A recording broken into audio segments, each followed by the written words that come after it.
Romans 16:17-20, warning against division and assurance of victory. ప్రభువైన యేసుక్రీస్తు నామంలో మీకు అందరికి వందనాలు తెలియజేస్తున్నాను.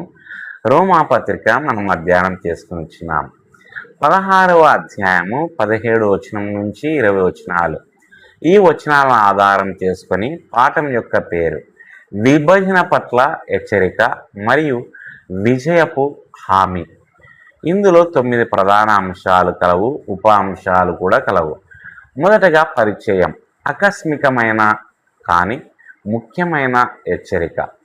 అనేక వందనాలు మరియు ప్రోత్సాహాల తర్వాత మొదటి నుంచి 16 వచనాలు పౌలు అకస్మాత్తుగా తన ధోరణిని మార్చుకుంటాడు. ఆయన ఒక గంభీరమైన హెచ్చరిక చేస్తాడు. ఎందుకు ఇక్కడ? ఎందుకంటే ప్రేమగల ఐక్యమైన సంఘం మెలకువగా ఉండే సంఘంగా కూడా ఉండాలి. ఐక్యతను తప్పుడు ప్రభావాల నుండి కాపాడాలి. రెండవ ప్రధాన అంశం మెలకువగా ఉండి దూరంగా ఉండండి.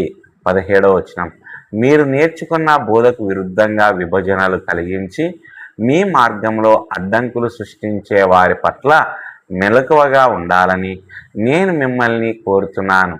వారికి దూరంగా ఉండండి.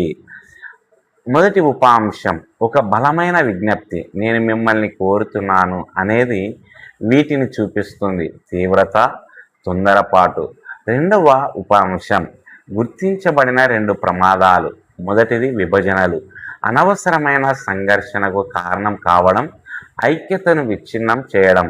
2 ఆటంకాలు, విశ్వాసులను తప్పుదారి పట్టించడం, తప్పుడు బోధనతో వారిని గందరగోళానికి గురి చేయడం. మూడవ ఉపాంశం ప్రమాణం, మీరు నేర్చుకున్న బోధకు విరుద్ధంగా ఇది వీటిని సూచిస్తుంది. సువార్త సత్యం, ఇప్పటికే ఇవ్వబడిన సరైన బోధ. 4వ ఉపాంశం ఆజ్ఞ, వారికి దూరంగా ఉండండి. దీని అర్థం వెంబడించవద్దు, మద్దతు ఇవ్వవద్దు, ప్రభావితం కావద్దు. 3వ ప్రధాన అంశం అస్సలు ఉద్దేశం, 18వ వచనం, ఎందుకంటే అలాంటి వారు మన ప్రభువైన క్రీస్తుని సేవించరు కానీ వారి స్వంత కోరికలను తీర్చుకుంటారు. మొదటి ఉపాంశం క్రీస్తుని సేవించకపోవడం, వారు మత సంబంధులుగా కనిపించినప్పటికీ వారి దృష్టి దీనిపై ఉండదు, క్రీస్తు. రెండవ ఉపాంశం స్వార్థపూరిత ఉద్దేశాలు, వీటిని నడిపించేవి వ్యక్తిగత లాభం, స్వప్రయోజనం. మూడవ ఉపాంశం వారి పద్ధతి, మృదువైన మాటలు మరియు ముఖస్థుతితో. వారు బాగా మాట్లాడుతారు, నమ్మకంగా అనిపిస్తారు, కానీ వారు మోసం చేస్తారు. 4వ ఉపాంశం ఎవరు ప్రభావితం అవుతారు? అమాయక ప్రజల మనసులు, ఎవరైతే తెలియని వారు, సత్యంలో నిలబడని వారు. 4వ ప్రధానాంశం ఒక సమతుల్యమైన ప్రోత్సాహం. 19వ వచనం, మీ విధేయతను గూర్చి అందరూ విన్నారు కాబట్టి నేను మీ విషయమై సంతోషిస్తున్నాను. మొదటి ఉపాంశం పౌలు ప్రోత్సాహం, ఆయన ధృవీకరిస్తున్నాడు వారి విధేయతను, వారి మంచి పేరును. రెండవ ఉపాంశం ఒక జ్ఞానవంతమైన ఉపదేశం, మంచి విషయంలో జ్ఞానవంతులుగా, చెడు విషయంలో నిష్కలంకులుగా ఉండండి. మొదటిది మంచి విషయంలో జ్ఞానవంతులుగా, సత్యాన్ని లోతుగా అర్థం చేసుకోండి, వివేచనలో ఎదగండి. రెండవ విషయం చెడు విషయంలో నిష్కలంకులుగా, తప్పులను అన్వేషించవద్దు, పవిత్రంగా ఉండండి. మూడవ ఉపాంశం కీలకమైన అంతర్దృష్టి, ప్రతిదీ అర్థం చేసుకోవడానికి అనుభవించాల్సిన అవసరం లేదు. 5వ ప్రధాన అంశం విజయపు హామీ. 20వ వచనం, సమాధానకర్తయగు దేవుడు త్వరలో సాతానును మీ పాదముల క్రింద అణిచివేయను. మొదటి ఉపాంశం ఒక శక్తివంతమైన వాగ్దానం, దేవుడు చెడును ఓడిస్తాడు, విజయాన్ని కలిగిస్తాడు.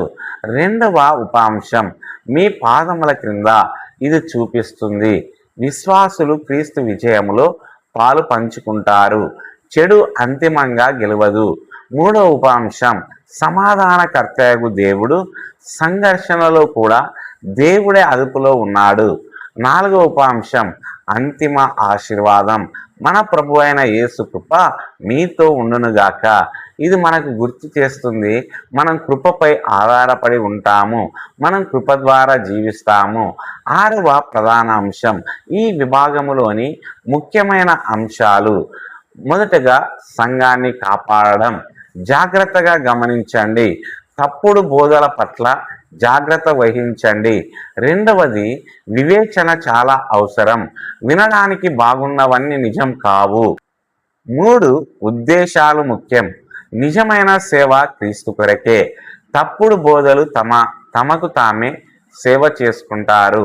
4వది, జ్ఞానం మరియు పవిత్రత మధ్య సమతుల్యత, సత్యములో ఎదగండి, కీడును నివారించండి. 5వది, దేవుని విజయంపై హామీ, కీడు ఓడిపోతుంది, దేవుడు విజయం సాధిస్తాడు. 7వ ప్రధాన అంశం, ఆచరణాత్మక అనువర్తనాలు. మొదటి ఉపాంశం, సంఘ జీవితంలో హానికరమైన బోధల పట్ల అప్రమత్తంగా ఉండండి, ఐక్యతను కాపాడండి. 2వ ఉపాంశం, వ్యక్తిగత జీవితంలో ప్రశ్నించుకోండి, నేను సత్యములో స్థిరంగా ఉన్నానా, ఒప్పును తప్పు నుండి వేరు చేయగలనా. 3వ ఉపాంశం, ఆత్మీయ ఎదుగుదలలో మంచిని గూర్చిన జ్ఞానంలో వృద్ధి చెందండి, దుష్ట ప్రభావాలకు దూరంగా ఉండండి. 8వ ప్రధాన అంశం, సారాంశం. రోమ 16వ అధ్యాయం 17 నుంచి 20 వచనాలు. విభజన కలిగించే ప్రభావాల పట్ల జాగ్రత్త వహించండి, సత్యాన్ని వక్రీకరించే వారికి దూరంగా ఉండండి, మోసపూరిత పద్ధతులను గుర్తించండి, జ్ఞానములో పవిత్రతలోను వృద్ధి చెందండి, దేవుని అంతిమ విజయంపై నమ్మకం ఉంచండి. 9వ ప్రధాన అంశం, తుది ధ్యానం. ఈ వాక్య భాగం మనకు గుర్తు చేసేది ఏమనగా, ఒక ఆరోగ్యకరమైన సంఘం ఇలా ఉండాలి, ప్రేమ గలదిగా, ఐక్యంగా, అంతేకాకుండా జాగ్రత్త గలదిగా, వివేచన కలదిగా. ప్రధానమైన ప్రశ్న, నేను ఐక్యతలో ప్రేమ గలవాడినిగాను, సత్యములో జాగ్రత్త గలవాడిగాను ఉన్నానా? దేవుడు ఈ మాటలను దీవించి ఆశీర్వదించునుగాక. ఆమెన్.